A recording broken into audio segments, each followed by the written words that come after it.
Your clients and employees can tell in the first 30 days whether or not they respect you. And once they've made their decision, it's essentially impossible to reverse. In this video, I'll be breaking down the 4 things that determine whether or not people respect you as a business owner, entrepreneur, and leader. And most importantly, what actions you need to take in order for people to trust you and know that you are the person to lead them in the right direction. For those that don't know me, my name is Gary Frayter. I run Frayter Media, a social media agency helping celebrities, business owners, and podcasters grow on social media and build a badass personal brand. Some of my current and past clients include Mike Tyson, Brendan Schaub, Steven Crowder, Mark Sanchez, Russell Brand, Platinum Mike Perry, and many other celebrities, entrepreneurs, and podcasters. So now that you know a little bit about me, let's get right into the video. Starting with number 1, your appearance and how you look. Years ago, when I was living in Connecticut, I had a clothing brand and I needed an accountant. So I went on Google because ChatGPT wasn't available at the time, and I typed in best accountants in Stamford, Connecticut. A guy popped up who had phenomenal reviews. That's when I quickly learned that perception is reality and how you look plays a massive factor. So when I went and actually met this guy, although he had phenomenal reviews, he was fat, out of shape, balding, and honestly looked like a complete mess. And on top of that, his office looked like a disaster. And so that's when I realized, you know what? This guy probably does not take his work seriously. And I wasn't even business minded at the time. I just saw what I saw with my eyes and said, you know what, this guy isn't it. So I decided to shop around and look elsewhere. I found somebody else. Guy was very well put together. He had a nice office, drove a nice car, equally had amazing reviews. And then when he spoke, I realized that his words aligned with his actions because I could see it on him. Because your body and the way you dress, the way you look, is a clear representation on the standards that you set for yourself. And the thing is, with men, you don't have to be the best looking guy on the planet. You just have to be not cooked. And what that looks like is being in shape, having a good hairline or completely shaving it off, having a nice tailored suit, and just overall presenting yourself as somebody with confidence. And a few years ago, I was completely cooked. My hairline was pushed back, my teeth were too small, I was rail thin due to a stomach issue that I had that I didn't know about. And so the first thing that I did was I spent $8,500 to get my teeth fixed. I got veneers, and that already transformed how people treated me. The next thing I did was I put on some size, started to lift more weights, and fix the stomach issue that I had. And number 3, I went and got a hair transplant a few years ago. I spent $3,500 and went to Istanbul, Turkey in order to fix my hairline and get my crown fixed as well. When you're a guy that's balding, you really only have 3 options. You either shave it off, you either wear a hat everywhere you go, or you get a hair transplant. There's nothing worse than a guy that's balding that's holding on to dear life for the last bit of hair that he has. I didn't want to be one of those guys, so I went and invested in my looks, and that right there has paid dividends not only in my business, but just in my overall life and well-being. People want to be surrounded by other good-looking people. It doesn't matter what your gender studies professor tells you or the fat positivity models in LA tell you. People want to be around good-looking people, and that's just the truth. Simply put, good-looking people make it further in life. Which leads me to point number 2. You can be as good-looking and handsome as you want, but if you don't have the skills to back it up, nobody's going to respect you as a business owner, CEO, and entrepreneur. Years ago, I saw it clearly. I was working in Connecticut at this massive supplement company. It was actually one of my first jobs, and I only lasted about 2 weeks there because I was like, this is not it, and I also got a better opportunity. But I was working, and the CEO at the time was a weirdo, like a really weird dude. He was kind of a guy that never grew up. He had a Lamborghini, and he would show that off to everybody and brag about it to all the employees, and nobody in the company respected him. He wasn't in shape. He didn't carry himself particularly well. He wasn't a very smart guy, and also his grooming was just atrocious.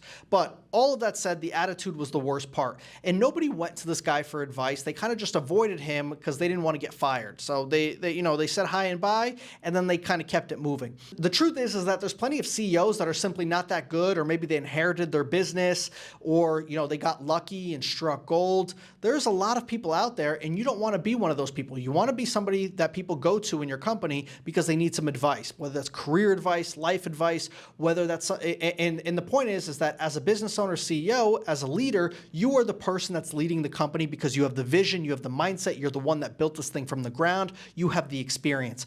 And if you're somebody that's really not good at what you do, and you're somebody that hasn't generated a lot of results, it's going to be hard for people to want to trust you, for people to want to respect you ultimately. And that is something that you need to get better at. Get better at the actual skill of the thing that you are doing. If you are running a social media agency like I do, make sure that you are the go-to guy in that space. If you're running a supplement company, make sure that you are that go-to guy in the space. You are somebody that treats people with respect. You know how to talk to people. You know how to treat your employees. All of these things matter a lot, and it'll make a huge difference how people perceive you as a leader. Which leads me to point number 3. How you speak and look at your employees matters a lot. You see, as an employee myself a few years ago, there was nothing worse than feeling like I was ignored by the boss or by the CEO. Somebody that, the CEO wouldn't even pee on if I was on fire.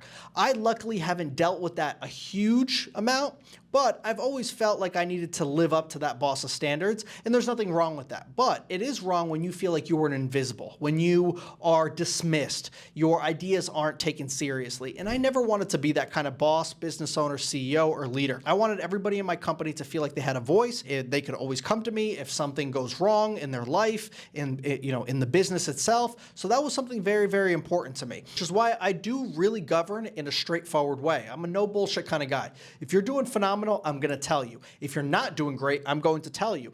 If you are completely exceptional and I cannot function without you in the business, I'm going to give you a raise and make sure that you're taken care of. But either way, the point is I take care of all the guys that I have. And if they're not doing great, well, we have a meeting and we go through it. And I think people appreciate that when they know exactly where they stand. Which leads me to point number 4, and that is ruling with an iron fist. I've always hated when corporate companies said, here we're a family. And then on Monday, they just fire half the fucking company. I've never pretended that our company were a family. Instead, we're a basketball team, and everybody on the basketball team needs to perform up to the standards of the company. And the standards are the ones that you enforce. If somebody shows up late to a meeting consistently, if somebody misses deadlines, if somebody's underperforming consistently, how do you as a business owner handle those type of situations? Are you just going to let it slide and just say, he had a rough past 3 months, 4 months, he'll pick it up eventually? Or are you somebody that pulls that person to the side and says, hey, you've got the next 2 months to get your shit together, otherwise you're going to get fired. We at this company are the best at what we do, and we want people to operate at a high level. That is the mindset that you need to have, otherwise you're going to get crushed by your competition. And it is a burden for everybody else if you keep employees at your company that are not consistently meeting expectations. Everybody in the company needs to understand that you have a certain standard, and if you do not meet that standard, well then that's it. You can work somewhere else that has lower standards, or somebody that lets you, show up late to work and show up late to meetings and miss deadlines, but that is not going to happen here. And if everybody knows that you have a certain standard and a certain code that you live by, and everybody's aware of that, well then everybody in the company is going to operate at that standard. But a huge problem is that people have a standard, companies do, and they don't enforce that standard. And what happens when you don't enforce something, well then everybody else feels like they can slack off and they do not respect you. And that is a massive, massive problem. So make sure that you're straightforward with people, that you vocalize your standards and what you actually tolerate and what you don't tolerate, and ultimately punish those that do not live up to that or continuously slack off. But make sure that you reward the ones that do. That is how you're going to garner respect as a business owner, CEO, and leader. Guys, thank you so much for watching. My name is Gary Frayter. I run a social media agency working with some of the biggest brands, celebrities, podcasters, and most importantly, business owners looking to grow their personal brand and become the face of their industry. If you're interested in working with me, DM me on Instagram or go to my website, fraytermedia.com. Otherwise, I'll catch you in the next video.